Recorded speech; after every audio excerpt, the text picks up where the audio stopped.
ஹalleluya. இந்த நாளுக்கான கர்த்தருடைய வார்த்தை, கர்த்தர் விழுகிற யாவரையும் தாங்கி மடங்கடிக்கப்பட்ட யாவரையும் தூக்கி விடுகிறார். சங்கீதம் 145:14.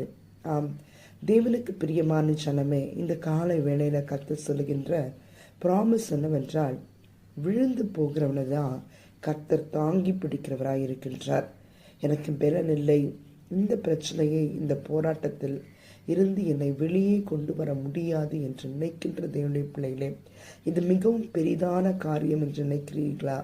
இந்த காலை வேளையில் கர்த்தர் சொல்லுகின்றார், நான் உன்னை தாங்குகின்ற தேவனாயிருக்கிறேன்.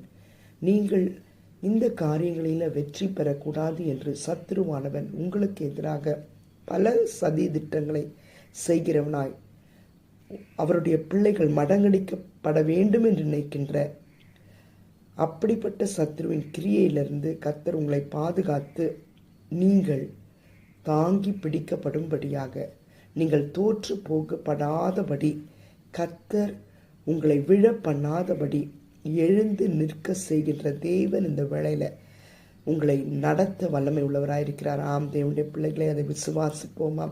கர்த்தாவே, இந்த வேளையில் இந்த வார்த்தையை கேட்டுக்கொண்டிருக்கிற தேவனுடைய பிள்ளைகள் மீது உம்முடைய அபிஷேகம் நிரம்பும்படியாக ஜெபிக்கிற எல்லா சத்ருவின் கிரியையிலிருந்தும் என்னுடைய பிள்ளைகளுக்கு எதிராக போராடும் எல்லா சத்ருவின் இயேசுவின் நாமத்தினாலே எல்லா குட்டி பிசாசுகளின் ஆவிகளையும் மடங்கடித்து ஜெயம் கொள்ளுகிற தேவன் உம்முடைய பிள்ளைகளுடைய வாழ்க்கையில் ஜெயம் செய்ய கர்த்தர் கிருபை செய்வீராக. ஆமென். God bless.